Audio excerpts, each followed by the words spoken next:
Bem-vindos ao nosso canal.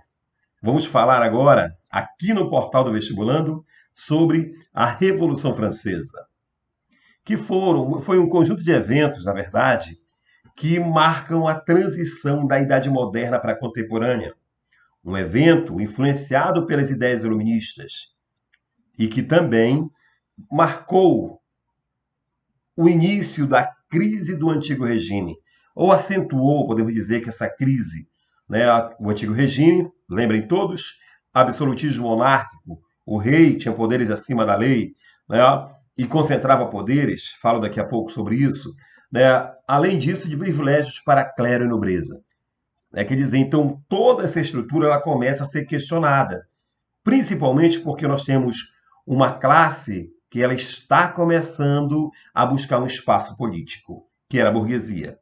Bem, essa revolução ela foi marcada pelo lema liberdade, igualdade e fraternidade. Agora, vamos ter cuidado sobre isso, né, sobre esse lema. A liberdade não era que todos tivessem, né, a liberdade de expressão, a participação política, não vai ser bem assim. Né? Porque, na verdade, quando falamos sobre essa liberdade, era muito mais o liberalismo econômico, né? Quer dizer, que o rei não interferisse na economia, e também o liberalismo político, porque esses burgueses que vão encabeçar a revolução pelo terceiro Estado, o que eles queriam era chegar ao poder. Outro ponto interessante, essa igualdade, quando falamos em igualdade, todos são iguais perante a lei, sim, mas há contradições também. O Haiti era francês, mas a escravidão permaneceu.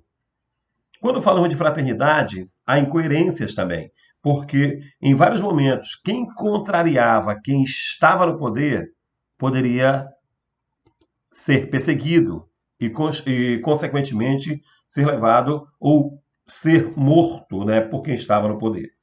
Então, falando de França na época, que era marcada pelo absolutismo, né, então esse absolutismo que tem ali como representante, que teve como representante principalmente, né, o Luís XIV, né, o Rei Sol, né, que quando questionado sobre o que era o Estado para ele, né, ele teria dito que o Estado sou eu, quer dizer, mostrando exatamente o que era o absolutismo, onde a França ela teve ali, vamos dizer assim, o principal expoente desse absolutismo, de um rei que concentrava ali o executivo, sendo chefe de Estado. Esse rei ele impunha leis e, além disso, ele servia de juiz, quer dizer, ele condenava pessoas. Isso tudo marca na França, isso antes, né, da Revolução. Além disso, a França, naquela época, era organizada em estados, estamentos, onde você cumpre ali os papéis sociais, onde a mobilidade social ela é quase inexistente. Então você tinha ali o primeiro estado, né, composto pelo alto clero, né, quer dizer, a cúpula da igreja dentro da França, que dava suporte ao governo do rei. Nós tínhamos a nobreza, né, alguns com funções militares, outros jurídicas, mas também tínhamos a nobreza provincial, que administrava ali condados, ducados, né, e por aí vai. E além disso, nós tínhamos, além desses dois, desculpem, primeiro e segundo estado, nós tínhamos o terceiro, que era composto pelo baixo clero, pela alta e pequena burguesia, que são os principais motores da Revolução, né, a alta e pequena burguesia, mas também nós temos ali os camponeses. E uma curiosidade, aproximadamente 95% da população, em alguns livros, em outros podem estar 97%, há uma variação aí, estava no terceiro estado. Então imagine, de 95%, aproximadamente 80% eram de camponeses. Ou seja, a França ainda trazia muitas marcas da época feudal. Ainda havia muita exploração no campo, de senhores do campo, explorando a população camponesa. Além disso, um outro grupo que merece muito destaque, além da alta e da baixa burguesia, são os sans-culottes, que depois eu falo exatamente quem eram eles. Né? Porque os sans-culottes, gente, eles foram tão importantes porque eles buscavam o alargamento, né, dos direitos sociais. Eles eram um grupo um pouco mais radical, que queriam aprofundar as reformas, que tiveram um papel decisivo nessa revolução. Bom, então, como eu disse, uma sociedade estamental, com baixíssima mobilidade social e onde, interessante para os nossos vestibulares, tá? Para nossas provas também. Nós temos lá, primeiro e segundo estado não pagavam impostos. Quem sustentava o luxo da corte do primeiro e segundo estado, com esse rei e sua família, era o terceiro estado. Só eles pagavam impostos. Quer dizer, uma sociedade que, vamos dizer assim, onde primeiro e segundo estado eram como parasitas, sugando essa população que estava aí no terceiro estado. Que nem todos eram pobres, tá? Que geralmente coloca-se como fossem pobres, negativo. Nós tínhamos burguesia aí, que ela tinha recurso financeiro, mas ela não tinha espaço político, e era o que ela mais queria. Aqui, gente, uma representação nessa imagem, né, aqui, do terceiro estado. Maltrapilho, em péssimas condições, carregando nas costas, sustentando o primeiro e segundo estado, clero e nobreza. Bom, e aqui, gente, os fatores que levaram à Revolução Francesa, a pré-revolução. Nós temos ali uma grave crise econômica, mas porque o Estado francês gastava muito mal. Quer dizer, o Estado francês se meteu na Guerra dos 7 Anos, brigando por colônias com a Inglaterra, querendo dominar espaços territoriais, ampliar o seu espaço territorial, na verdade. E também nós tínhamos, além disso, outras guerras que não eram dela, né? Não era da França. Por exemplo, a França, ela financiou, ela ajudou as 13 colônias, atual Estados Unidos, a conseguir a sua emancipação política em relação à Inglaterra, a conseguir a sua independência. Então eram gastos que oneravam o Estado. Eram gastos que estavam tornando esse Estado deficitário. Quer dizer, um Estado que daqui a pouco já não vai conseguir se manter, se bancar, continuar, vai ter recursos para pagar funcionários, por exemplo, né? E os luxos da corte também. Além disso, além desse fator, né, muito mais externo, dessas brigas externas, nós vamos ter uma má colheita ali no período de 1787 a 89, onde ocorreu uma crise de abastecimento. Poucos produtos, altos preços. Aí, gente, grande quantidade de pessoas passando fome, né? Aí, como nós mostramos agora há pouco aqui na nossa imagem, né, e na ilustração, pessoas passaram fome, faltava pão, né? Isso também, né, porque esses franceses, eles aguardavam do governo que de repente uma solução que não vinha. O Estado só gastava, né? O Estado só onerava a população. Nessa época também, lembremos nós que o iluminismo vem avassalador. As ideias iluministas, que condenavam ali o absolutismo, né, que condenavam o privilégio de clero e nobreza, que condenavam essa união de Estado e Igreja. Então, esse movimento, que marca ali o século XVIII como o século das luzes, sendo a luz a razão, o pensamento racional, então ele vem ali gritando por liberalismo econômico, vem gritando por liberalismo político. E muitas pessoas, mesmo até da burguesia, eles começam a divulgar essas ideias. Como? Doando livros? Não. Escrevendo pequenos folhetins, pequenos jornais e divulgando às pessoas. Quer dizer, mais pessoas passaram a ter acesso a essas ideias. Logo, mais seguidores. E aqui nós temos, né, por exemplo, né, mostrando essa divulgação, né, desses folhetins. Nós temos também, na imagem abaixo, né, mostrando mais uma vez clero e nobreza, né, se aproveitando, sufocando, massacrando o terceiro estado. Bom, então nós temos aqui, gente, né, um período de crise, né, quer dizer, o pré-revolução. E é importante guardarmos uma coisa: todo fato histórico, né, todo processo histórico também, ele tem marcos, tem datas. Só que ele não começa exatamente naquela data, ele se constrói antes. E é isso que nós estamos mostrando nessa Revolução Francesa, nesse pré-revolução. Então aqui, ó, na época, falamos há pouco do Luís XIV, agora o XVI. Ele, influenciado, claro, pelas ideias iluministas, né, fez reformas no Estado. Então, por isso que ele era um déspota esclarecido, um rei absolutista que adotou em seu governo algumas medidas do iluminismo. Bom, só que isso não bastou. E aí, o Estado cada vez mais crítico, né? O Estado cada vez mais com a economia à beira do colapso. Aí, o ministro Caloni deu buscou uma alternativa para solucionar o problema das finanças do Estado. Ele convoca a Assembleia dos Notáveis, né, que seriam principalmente membros da nobreza, né, e alguns poucos membros da alta burguesia, que ocupavam alguns cargos no Estado. Mas pessoas muito mais ligadas à nobreza, né, que vão reunir para procurar encontrar uma solução para a crise francesa da época. Só que a proposta que vem do Caloni, que vem do governo, disse, olha, precisamos reformar.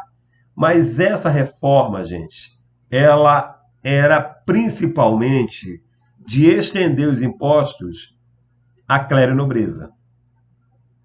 E, consequentemente, eles não vão aceitar. Por que eles não vão aceitar? Gente, enquanto você tira do povo, do mais pobre, tranquilo. Agora, quando você mexe para cima, as consequências, elas são geralmente avassaladoras. Temos vários eventos históricos que mostram isso. Então, o que aconteceu? Né, os primeiro e segundo estado, consequentemente, não queriam pagar impostos, não queriam perder seus privilégios. E aí eles pressionam e o Estado vai convocar a Assembleia dos Estados Gerais. Na verdade, o que queria o clero e a nobreza? Eles queriam, gente, era muito mais usar o terceiro estado para pressionar o rei. A ideia mais seria essa, porque essa Assembleia dos Estados Gerais, imaginem aí, já no pré-revolução, ela não se reunia desde 1614. Quer dizer, mais de um século, né? Quase dois aí, né? Que ele não se reunia. E eles pressionaram, e o rei convocou a Assembleia dos Estados Gerais, que tinha poder deliberativo de criar leis. Logo poderiam encontrar uma proposta. E aí, nessa Assembleia, quando foi convocada, né, o que aconteceu, gente? Era assim, tinha um problema. O terceiro estado, ele era a maioria. Né? Praticamente, primeiro e segundo estado juntos ainda eram inferiores em número do que o terceiro estado, de representantes na Assembleia dos Estados Gerais. Só que o voto não era por cabeça, mas era por estado. Cada estado tinha um voto, independente se o terceiro estado tinha lá em torno de 500 deputados. Né? Quer dizer, independente disso, só teria direito a um voto. E aí, o terceiro estado era voto vencido. Quer dizer, o que decidisse clero e nobreza estava decidido. Então, era muito mais, eles queriam usar o primeiro e segundo estado, queriam usar o terceiro estado, né, para poder aprovar a proposta deles. Então, o terceiro estado, quando foram fazer as votações, propôs que o voto fosse, né, individual, fosse por cabeça, como dissemos. Né, e começaram lá a se revoltar, não concordando com essa imposição, não concordando com o sistema de votação. Aí o que aconteceu? O rei pensou até em ceder, mas foi pressionado. Né? E aí o terceiro estado, liderado pela burguesia, sai, né, de onde estava reunida a Assembleia de Estados Gerais e vai para uma sala de jogos ao lado, chamada Sala de Jogos da Pela. E lá fazem um juramento que só sairão dali após elaborarem uma nova Constituição para a França. E nisso, né, essa França ela está ganhando outros ares, um ar pré-revolucionário. O povo está sendo incitado a participar, a apoiar o movimento. E aí, quando o terceiro estado instaura a Assembleia Constituinte, que vai elaborar a Constituição, o rei ele teve que se segurar. Ele teve que, o povo está na rua, né? Quer dizer, aí ele diz, olha, é o seguinte, tudo bem, reconheço que seja legítima, mas tem um porém. O primeiro e segundo estado tem que participar. Né? Quer dizer, ele imaginava que com o primeiro e segundo estado dentro da Assembleia Constituinte, ele continuaria com plenos poderes. Porque primeiro e segundo estado eram beneficiados pelo rei. Bom, a partir daí nós vamos ter o início, né, gente, dessa revolução. Né? Porque o movimento ele começa no campo. As pessoas, incitadas principalmente pela burguesia, começam a se revoltar, começam a ter afogos em castelos, né? Começam até a matar senhores do campo. E aí esse movimento ele começa a se agigantar. Quer dizer, a burguesia ela perde o controle da coisa. E o movimento, que ficou conhecido como Grande Medo, essas revoltas camponesas, elas vão ganhando cada vez mais eco. E o rei, ele temia, gente, temia muito de perder o prestígio que ele tinha, o poder que ele tinha. Então, o rei, percebendo que as coisas estão saindo do controle, ele vai convocar as forças militares. Né? Qual o objetivo? Tentar conter essas revoltas, tanto da burguesia quanto as revoltas populares. Então, o rei vai tentar agir com a força. Né? Quer dizer, aí a burguesia também se organiza e ela vai também criar sua milícia.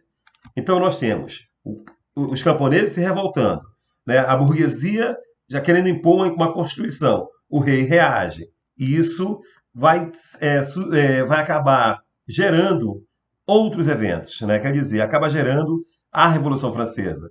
Porque agora os camponeses avançam em direção à cidade, a burguesia se organiza e o rei também ele vai tentar se impor através da força. E aí nós temos o marco de início da Revolução Francesa, 14 de julho de 1789, a queda da Bastilha. Gente, um grande símbolo da queda do absolutismo. Né? Por que símbolo? Primeiro que a Bastilha era uma prisão política. Quer dizer, aquelas pessoas que discordavam do rei, geralmente elas caíam na Bastilha, eram presas na Bastilha. E quando as pessoas chegam, que tomam a Bastilha, né, que invadem, tomam, aí quer dizer, é um grande símbolo da queda de prestígio do rei. Só que alguns diziam até pouco tempo, diziam assim, lá a população pegou em armas, libertou os presos políticos que foram para as ruas. Não foi bem assim. Era uma prisão que estava quase desativada, na verdade. Né? Mas simbolizou, porque né, tinha algumas armas ainda, mas não vai ter tanta influência assim no contexto de revolução. Então, ela marca ali o início, né, da Revolução Francesa, né, como eu falei para vocês, o início como um marco histórico. Então, a partir daí, essa burguesia ela começa a tomar os rumos da Revolução, ou melhor, ditar os rumos. E o rei, aos poucos, ele vai começar a ser cada vez mais contestado. Aí, como eu disse antes, sobre os sans-culottes. Quem eram eles? Primeiro que sans-culottes, como eu falei, eles buscavam ali causas mais sociais. Né? Tinham ali trabalhadores urbanos, tinham camponeses, quer dizer, era um grupo heterogêneo. E eles tiveram grande participação durante os movimentos, porque eles queriam muito mais as reformas, muito mais essas reformas com participação popular. E esses sans-culottes chegaram a criar, inclusive, sociedades, né, que eram grupos né, que lutavam em prol desses interesses, né, do caso dessa população, que essa população mais popular tivesse o direito à participação política. Então criaram a sociedade fraternal dos patriotas de ambos os sexos e também a dos condeliers, que inclusive depois vai participar de momentos mais à frente na Revolução, mas que vão ser perseguidos também e vão acabar sendo mortos alguns deles, que depois eu comento. Gente, o termo sans-culotte está relacionado a esse traje que era do nobre, o colote, né, que nós temos ao lado aí né, do sans-culotte. Aqui o sans-culotte e aqui né, os nobres, na verdade, que não tinham o culote, que era um traje da nobreza. Né, quer dizer, então, por isso que eram chamados aí de sans-culotte. E a sua importância para o movimento ela foi muito grande. Bom, a partir daqui, agora, nós temos né, já a Revolução. A Revolução está em andamento. E nesse início de Revolução, né, o que fez o rei? Primeiramente, ele, como nós dissemos, ele, temendo perder o poder, ele começa a organizar né, antes né, de realmente da Revolução ganhar tanta força. Aí ele vai convocar né, a Guarda Nacional, quando ele cria para tentar permanecer no poder. Só que isso não vai dar muito certo, né? Porque ele chama a Guarda Nacional, mas, por outro lado, essa Guarda Nacional ela não consegue segurar esse rei no poder. Né? Essa Guarda Nacional, ela, a princípio, que era para manter essa autoridade do rei, ela não consegue. Por quê? Porque enquanto o rei está se organizando, a Assembleia Constituinte ela está em pleno andamento. É quando eles lançam a chamada Declaração dos Direitos do Homem e do Cidadão, né? E essa declaração, ela pregava ali, né, o direito de liberdade, de propriedade e, interessantíssimo para nós, enquanto simbolismo, tá? Do simbolismo. Do que seria isso? Ela igualava todos perante a lei. Isso é importante em termos de simbolismo, porque se a queda da Bastilha ela simboliza ali a perda de prestígio do rei, a Declaração dos Direitos do Homem e Cidadão ela marca principalmente a queda dos privilégios de clero e nobreza, né? Porque nesse mesmo período aí vai ser lançada a Declaração Civil do Clero, onde o clero ele foi submetido à autoridade do governo, quer dizer, e as ordens do Papa elas não teriam mais valor a não ser se acatadas pelo governo francês, né? Quer dizer, nós temos aí agora um grande momento de mudança, inclusive da separação entre igreja e Estado. Então, a partir de agora, né, essa Assembleia Constituinte aprova uma nova Constituição, né? Quer dizer, a Constituição criada ali em 1791, que transformou a França de uma monarquia absolutista, com o rei concentrando poderes, numa monarquia constitucional, onde a lei estava acima do rei, né? O rei tinha os poderes limitados. Agora, entendam aí uma contradição, né? Como nós falamos no início, né, da nossa aula. O voto era censitário. Sim, e a igualdade fica onde? Né? Perceba as contradições da Revolução. Quer dizer, então, o voto baseado na renda. A partir daí, já que aprovaram uma Constituição, então acaba ali a, a Assembleia Constituinte. Nós vamos ter agora um período constitucional, né? Quer dizer, a Assembleia Constituinte dá lugar a uma Assembleia Legislativa. Bom, então é o seguinte. Aqui, ó, perceba a influência do Iluminismo, divisão dos três poderes, do Barão de Montesquieu. Nós temos aí o Executivo, que era o rei, o Legislativo, quem iria elaborar leis não era mais o rei, ele não podia mais impor leis, agora quem poderia somente, né, o Parlamento, e o rei também já não poderia interferir no judiciário, que seria autônomo, que é a proposta do Barão de Montesquieu. E aqui, gente, o que nós temos ainda, né?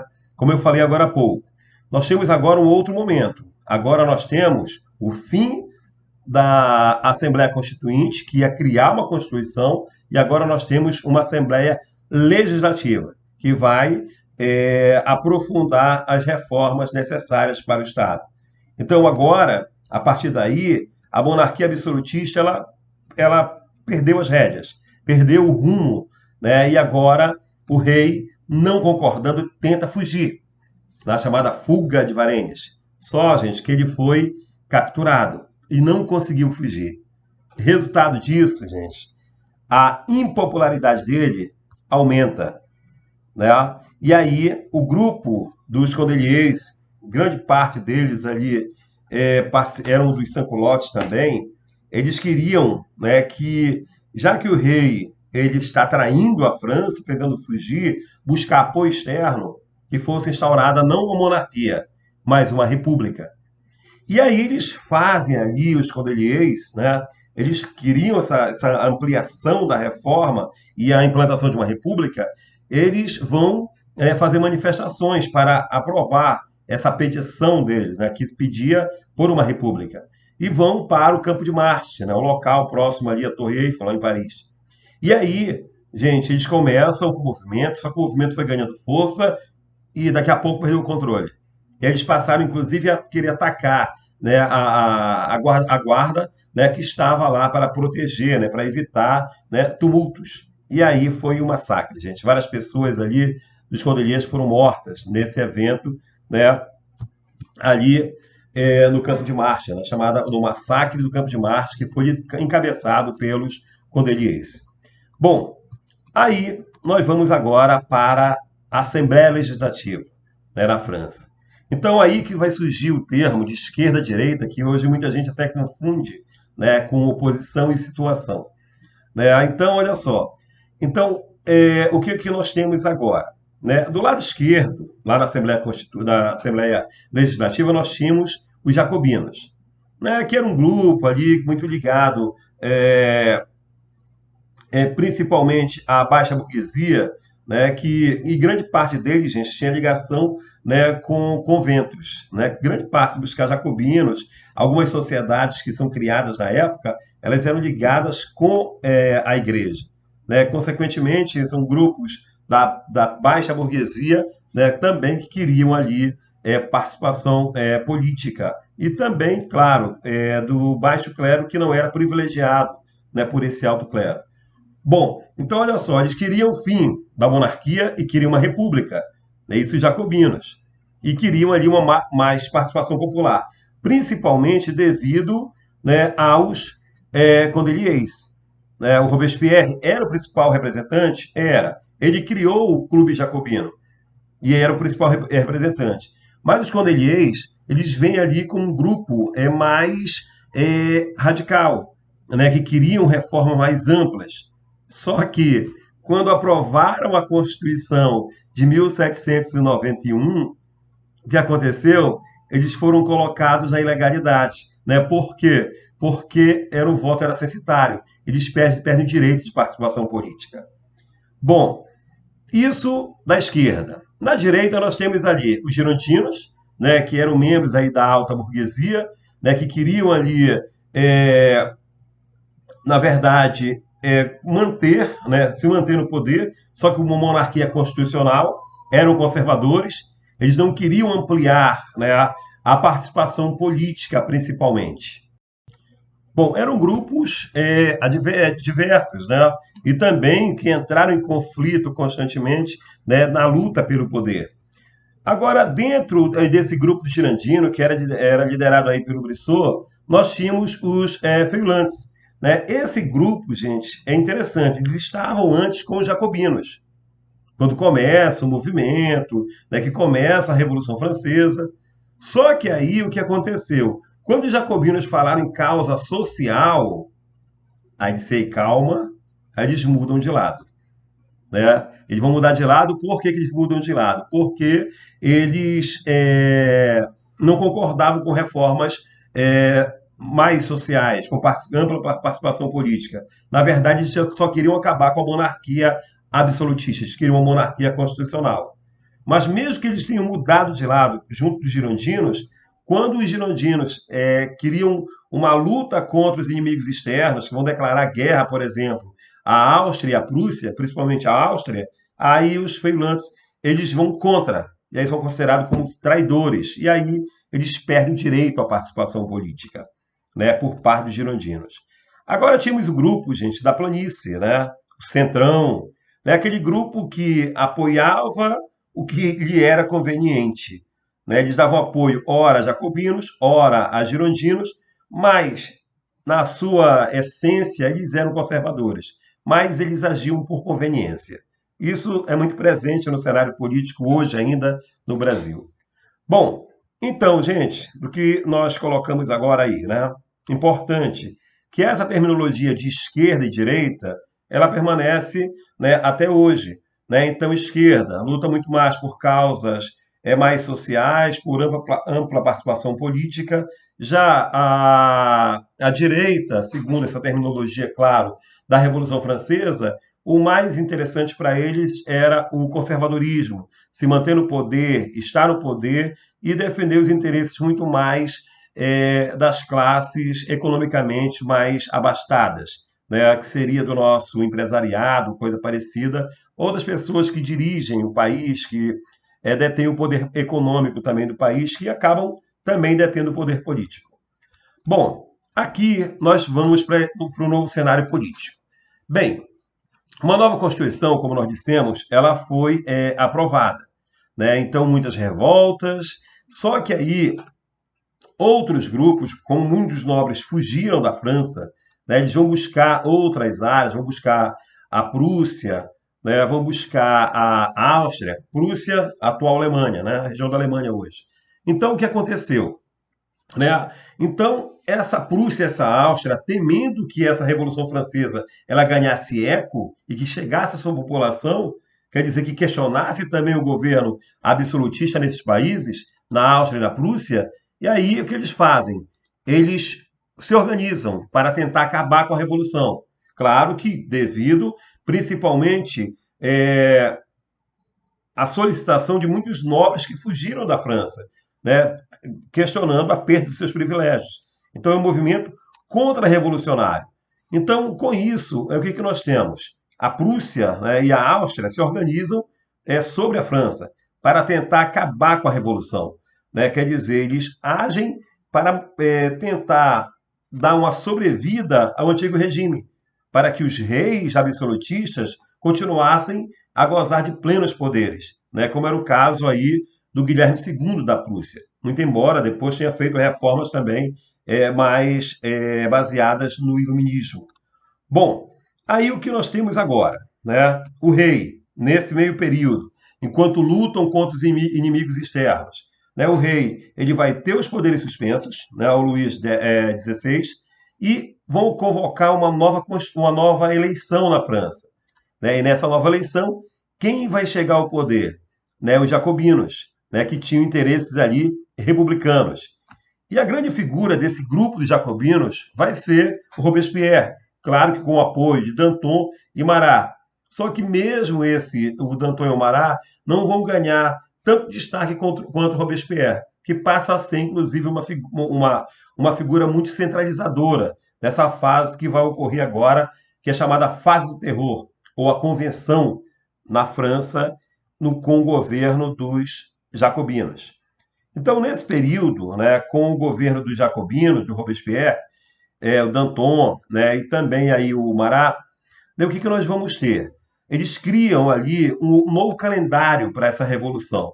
Né, e esse calendário é baseado nas estações do ano, ou em eventos ligados principalmente à agricultura. E nesse período, a partir do momento que eles começam, né, a contestar o poder instituído até então, eles vão criar agora uma república, né, chamada República Jacobina, criada em 1792. Só que nesse período também, né, vai ser criado o Tribunal Revolucionário. E esse Tribunal Revolucionário ele vai ser responsável em punir as pessoas, né, que eram contra a revolução ou contra as ideias, principalmente, desses revolucionários. Então, eles vão perseguir adversos. Né? Quem era contra a revolução, segundo eles, deveria morrer na guilhotina. Inclusive, o rei ele foi condenado. Né? Ele foi guilhotinado em praça pública. Né? Inclusive, com aquele evento que seguram, né, a cabeça do rei, né, guilhotinado em praça, simbolizando também, claro, que a queda do antigo regime.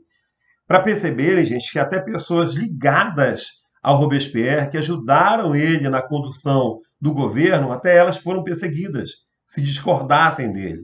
Foi o caso aí do Danton, né, e também que o Danton e o Desmoulins eles deram certo apoio para o Robespierre, principalmente o Danton. Só que assim, depois eles passaram a questionar. Aí disse, pô, o Robespierre está indo muito, muito longe nisso. Né? Quer dizer, a perseguição está matando muita gente. Então eles não queriam mais esse aprofundamento do terror. Assim como o grupo dos herbertistas, né? Os chamados exagerados, né? Que eram membros do Esconderiês que nós falamos lá atrás. Né? Porque o Herbert, no jornal dele, assim como o Desmoulins, eles pregavam o fim, né, dessa fase do terror, dessa perseguição a inimigos políticos. Em resultado, os dois grupos do Danton, né, que queria uma monarquia, acabar com esse período agora do governo republicano, da convenção, eles queriam uma monarquia constitucional. O grupo do Danton já defendia isso. E o grupo do Herbert queria o fim do terror, que ele não fosse aprofundado. Aí interessante que indulgentes e os herbertistas, ou exagerados, começaram a se autoacusar. Robespierre vai condenar os dois grupos à guilhotina. Ou seja, cada vez mais foi se tornando sustentável a figura do Robespierre, né? Quer dizer, ele vai criar algumas leis para beneficiar o povo, evidentemente a quem ele estava representando, mas ele vai, esse mesmo povo passou a questioná-lo, devido a essa ampliação, né, da fase do terror, da perseguição a inimigos políticos. E muitas vezes nem inimigos políticos, apenas que contrariavam a figura do Robespierre. Bom, a partir daí, né, o que fez, né, o Robespierre? Tomou medidas mais populares, né, que o voto fosse universal, o voto de homens, né, e vai tabelar preços de alimentos, né, um tabelamento que era a lei do máximo. E isso tudo para atender aos interesses das classes populares, mas também para se consolidar no poder, ganhando o apoio da grande massa. É a partir desse momento, como os girondinos foram colocados na ilegalidade, a partir do momento que os jacobinos chegam ao poder, instauram aí a fase do terror, quando criam o Tribunal Revolucionário, né, que passam a perseguir os opositores, né, e que criam também o Comitê de Salvação Pública, né, exatamente no instinto da perseguição, dessa censura jacobina, aí o que acontece? Quem começa a se organizar principalmente foi aquele grupo do Pântano, né, que vai tentar contornar a situação, ver o que conseguia fazer diante, né, da imponência aí do Robespierre. Foi nesse momento, gente, aproveitando do temor que havia na França em relação à figura do Robespierre, que vai ocorrer a chamada reação termidoriana, né? Porque o governo jacobino do Robespierre ele vai cair, né? Porque os outros grupos se unem, né, devido ao temor, inclusive pessoas ligadas mesmo a Robespierre se unem, né, ao grupo do Pântano para tirar o Robespierre do poder. Dão um golpe e o Robespierre também ele foi guilhotinado. Quem lidera agora a revolução, né, quem está liderando agora, é o grupo do Pântano. Né, quer dizer, que era aquele grupo lá que ficava no centro, né, da Assembleia Legislativa Francesa. E aí eles instauram, para evitar novos desmandos, como ocorreu com Robespierre e como ocorreu lá atrás, desculpem, lá com Luís XVI, eles instauram o diretório. Né? Então, essa chegada ao poder desse grupo do Pântano é que ficou conhecido como reação termidoriana, porque ocorreu no mês do Termidor, que está relacionado ao calendário revolucionário, né, que para nós aí era o 27 de julho, já de 94. Então, nesse diretório seriam 5 diretores. Cria-se uma nova Constituição e, a partir daí, né, o que nós vamos ter? Algumas mudanças. Percebe-se aí que é o grupo conservador que está no poder. Né, por mais que fosse ali do centrão, do Pântano. Então, eles acabam ali, eles mudam a Constituição e revalidando o direito de propriedade, né, que os jacobinos tinham tirado numa ideia mais igualitária. Agora, esses jacobinos, eles são afastados do poder, né, quer dizer, eles perdem o direito de vamos dizer assim, decisivo dentro da França. Né? A partir de agora, com essa nova Constituição, o que nós vamos ter também? Né? O voto é direto, sim, mas continua censitário. Percebam que a igualdade não era para todos, tá? Bom, além disso, né, a escravidão, né, que tinha sido abolida por parte lá do grupo do Robespierre, inclusive nas colônias, ela é restaurada. E aí, se houve um tabelamento de preço, acaba com o cancelamento de preço, né, que é o grupo conservador que está no poder. Bom, agora o que nós temos aí? Se são 5, né, diretores, 5 deputados, e eles criam uma nova moeda para tentar reestruturar a economia francesa, né, porém, a burguesia, a alta burguesia que está ali no grupo dos girondinos, não concordava muito com esse governo. Aproveitou, né, que um general que tinha muita aceitação popular, que lutou pela França contra as forças que tentaram acabar com a Revolução, e esse general ganhou muito prestígio, né, era benquisto, a burguesia, os girondinos, aproveitam o momento até de instabilidade, porque não cessam os ataques à França, os ataques externos, aí eles dão um golpe e colocam Napoleão Bonaparte no poder. É o chamado golpe do 18 Brumário, em referência ao mês do Brumário, né, do calendário revolucionário. Depois disso, gradativamente, o Napoleão ele vai concentrando poderes, né, porque cria-se uma nova Constituição. Depois, o Napoleão ele ocupa o cargo de cônsul, ele vai centralizando até se tornar imperador em 1804. Mas isso aí já é, vamos dizer, cena da próxima aula, né, quando nós vamos falar sobre a Era Napoleônica. Muito obrigado a todos e até a próxima aula aqui no nosso canal. Aproveite aí para dar para nós aí um crédito, né? Se inscrevendo no nosso canal. Um abraço em todos e até a nossa próxima aula.